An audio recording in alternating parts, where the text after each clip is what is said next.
Nah, di dalam survival kit ini kita juga punya beberapa sumber api, di antaranya yang tanpa menggunakan korek api, yaitu fire striker, magnesium block fire striker. Dan juga saya juga membawa dalam survival kit korek api batang.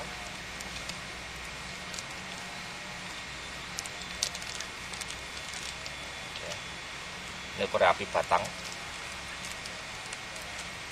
yang dibungkus di dalam kontainer plastik, kantong plastik yang ada klipnya sehingga tahan air. Lalu saya juga membawa korek gas ya, yang juga saya fungsikan untuk menggulung senar atau fishing line ya. Namun dalam penggunaannya, korek api gas maupun korek api batang ini harus digunakan terakhir. Setelah cara-cara penggunaan, cara-cara penyalaan api tanpa menggunakan korek api gagal. Ya. Nah. Jadi korek api ini merupakan sumber daya yang digunakan terakhir.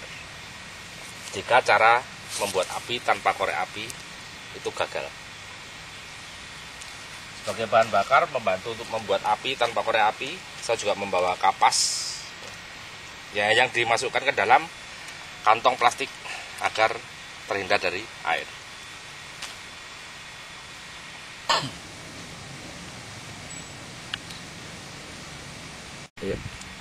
Nah, di sini saya juga membawa alat membuat api yang lain tanpa korek api, yaitu kaca pembesar atau loop. Loop di sini ini merupakan survival whistle atau peluit survival yang sangat keras. Ini untuk memberikan tanda, membuat sinyal, yang dilengkapi dengan kompas, juga termometer serta kaca pembesar. Kaca pembesar ini bisa dipakai untuk membuat api. Ya. Membantu penyalaan api, saya juga membawa firewood.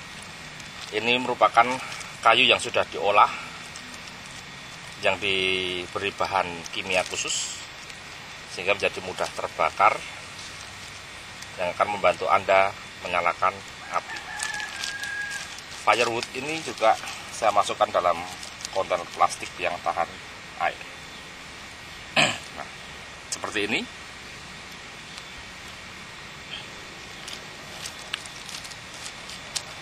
Firewood ini di Indonesia mungkin masih susah didapatkan, tapi Anda bisa membuat sendiri dari bahan lain. Yang paling mudah adalah kapas, serta untuk penerangan lilin, dan juga bisa membantu untuk membuat api. Dalam keadaan survival, fungsi api sangatlah penting dan merupakan salah satu elemen yang paling penting adalah api, di mana api ini selain kita bisa menstabilkan air, juga bisa memasak makanan, mengolah makanan, serta juga memberikan rasa aman serta mengurangi ketakutan kita.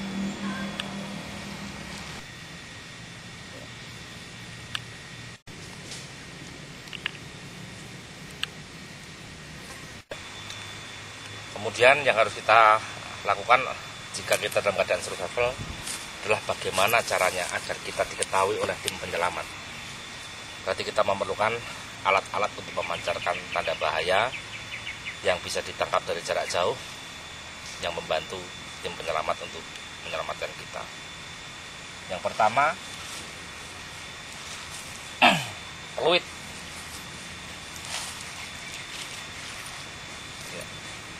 Peluit semacam ini peluit survival, dan ini peluit biasa, bisa digunakan juga. Kita bisa menggunakan peluit ini untuk mengeluarkan bunyi, dan seyogianya memang kita tidak usah berteriak-teriak, karena kalau kita berteriak, suara kita tidak bisa terdengar jauh dan menghabiskan energi kita. Kita membutuhkan alat bantu untuk memberikan sinyal, tanda keberadaan kita, yaitu dengan peluit. Biasanya tanda yang disepakati internasional menggunakan distress signal SOS dengan kode Morse. Peluitnya bunyi seperti ini.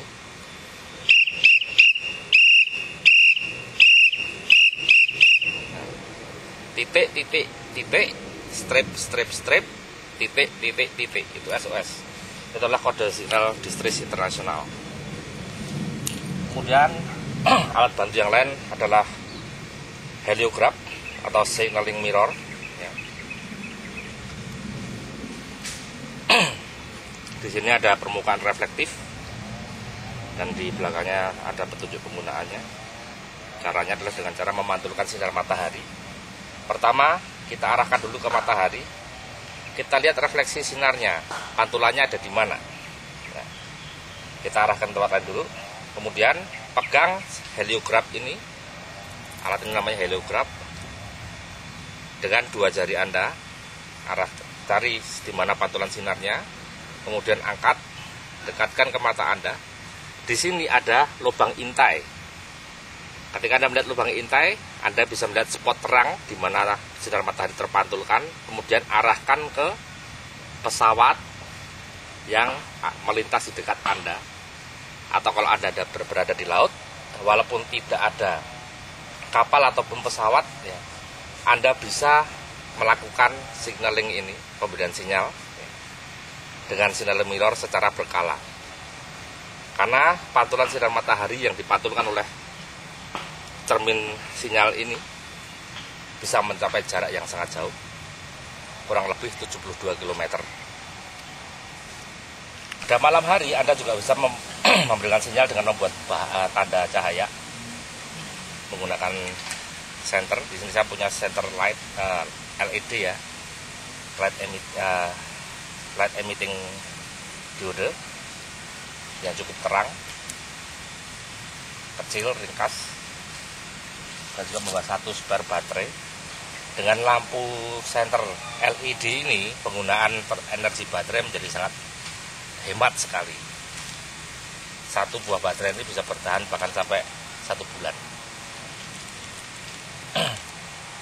Kemudian saya juga membawa alat bantu penerangan yang juga bisa digunakan sebagai tanda ya signal, yaitu light stick. Ini dari merek Snap Light. Isinya bahan kimia yang dimana kalau kita patahkan, kita buka, kita patahkan, di dalamnya ada tabung gelas berisi zat kimia yang lain. Tabung gelasnya pecah, 2 zat kimia bercampur, maka dia akan menyala. Dan nyalanya cukup terang untuk 12 jam. Kemudian kita bisa menggunakan pita marker.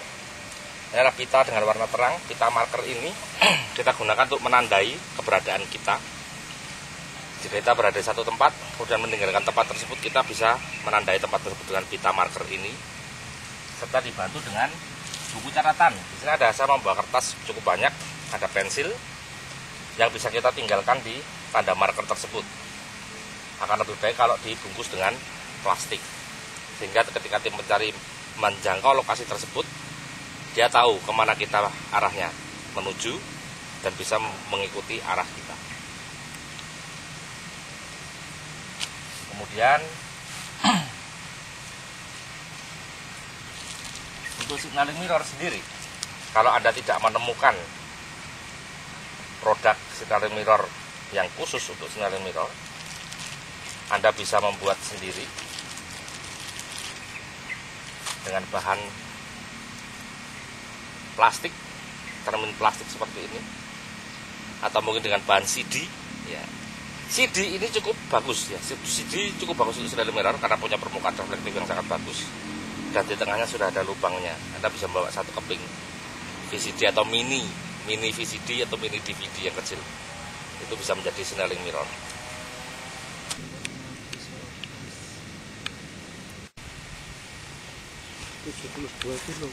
Semua cermin apa khusus yang dibuat ini bisa menjangkau? Semua cermin.